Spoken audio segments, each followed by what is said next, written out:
Assalamualaikum warahmatullahi wabarakatuh. Saya Nurlaili Oktavia, peserta pelatihan dasar CPNS golongan 3, angkatan 1 kelompok 2, nomor absen 15. Di sini saya akan melakukan presentasi mengenai analisis isu efektivitas kinerja individu berdasarkan tupoksi jabatan fungsional pada bidan. Tupoksi jabatan fungsional bidan ini ada tugas pokok, yaitu memberikan pelayanan kesehatan di bidang kesehatan ibu dan anak sesuai dengan Peraturan Menteri Pemberdayaan Aparatur Negara dan Reformasi Republik Indonesia Nomor 36 Tahun 2019 tentang Jabatan Fungsional Bidan, yang mana berfungsi untuk melakukan kegiatan kebidanan yang meliputi persiapan, pelaksanaan, dan pengelolaan pelayanan kebidanan. Untuk uraian tugas sendiri, di sini ada 29 uraian tugas, di mana melakukan pengkajian ibu hamil fisiologis, melakukan perencanaan asuhan kebidanan ibu hamil fisiologis, memberikan asuhan kebidanan ibu hamil, melakukan pengkajian pada ibu bersalin, melakukan asuhan kala 1, kala 2, kala 3, dan kala 4 pada persalinan fisiologis, kemudian melakukan pengkajian pada ibu nifas, melakukan asuhan kebidanan pada ibu nifas, dan melakukan persiapan preoperasi obstetri ginekologi pada rumah sakit. Kemudian memberikan informasi dan edukasi tentang kesehatan ibu dan anak pada individu sesuai dengan yang dibutuhkan. Kemudian melakukan fasilitas instan, kemudian melakukan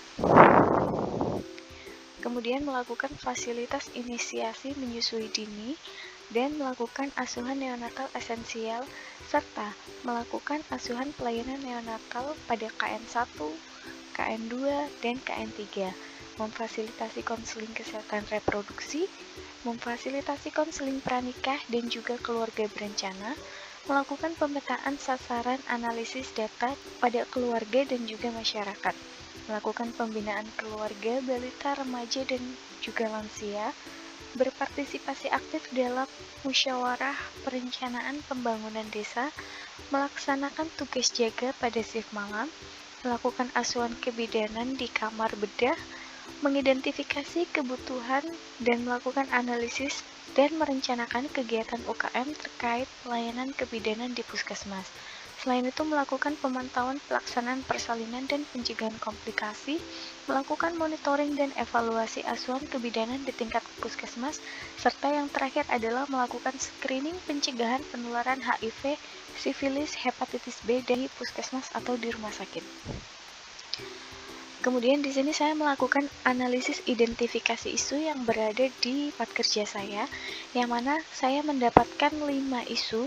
Yang pertama adalah masih rendahnya pengetahuan ibu hamil tentang pentingnya minum tablet FE. Kemudian yang nomor 2 adalah belum optimalnya asuhan neonatal pada KN1 dan juga KN2. Yang ketiga masih rendahnya pengetahuan orang tua dalam perawatan bayi baru lahir. Dan yang keempat, masih adanya ketakutan ibu hamil untuk memeriksakan kehamilannya di fasilitas kesehatan. Dan yang terakhir adalah masih rendahnya minat ibu hamil untuk mengikuti kelas ibu hamil. Kemudian, saya menggunakan tapisan isu dengan APKL, mana A di sini adalah aktual, kemudian P adalah problematik, K adalah kekhalayakan, dan L adalah kelayakan.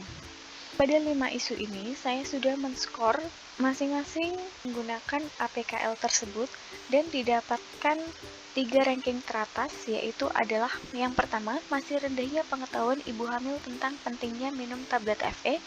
Kemudian yang nomor 2 adalah belum optimalnya asuhan neonatal pada KN1 dan KN2. Dan yang ketiga, masih rendahnya pengetahuan orang tua dalam perawatan bayi baru lahir. Kemudian 3 isu teratas saya tapis lagi menggunakan metode USG, di mana U adalah urgensi, S adalah seriousness, dan G adalah grow.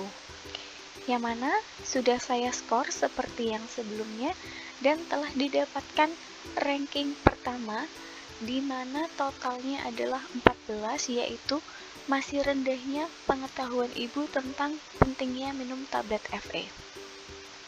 Setelah mendapatkan isu yang paling utama, di sini saya melakukan analisis isu dengan Fishbone, di mana ada faktor dari manusia, kemudian ada metode, lingkungan, dan juga material atau bahan. Dari manusia itu sendiri adalah kurangnya pemahaman ibu tentang pentingnya tablet FE untuk kehamilan. Kemudian dari lingkungan, di sini karena kurangnya dukungan dari keluarga. Dan yang ketiga di sini ada dari metode, yaitu kurangnya informasi dari petugas secara lengkap.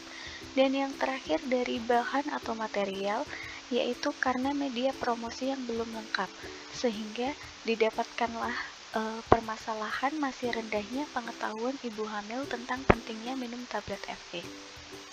Kemudian di sini saya melakukan alternatif pemecahan masalah, yang dimana masalah utama ini adalah masih rendahnya pengetahuan ibu hamil tentang pentingnya minum tablet FE.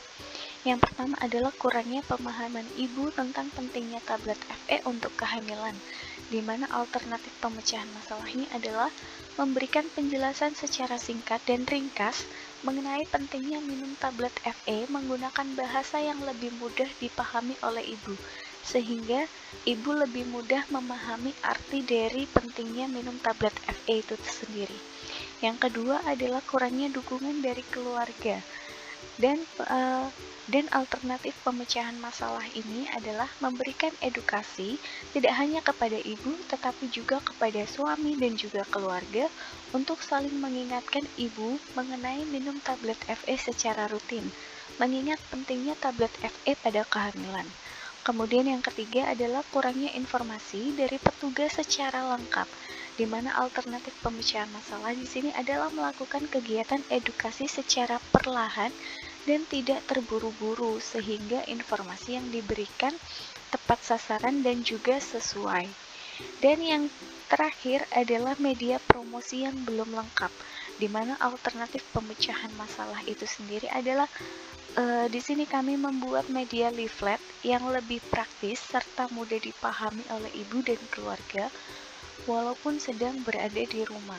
Jadi, apabila di rumah, ibu bisa membaca dan memahami arti pentingnya tablet FE itu sendiri. Sekian presentasi dari saya. Terima kasih. Wassalamualaikum warahmatullahi wabarakatuh.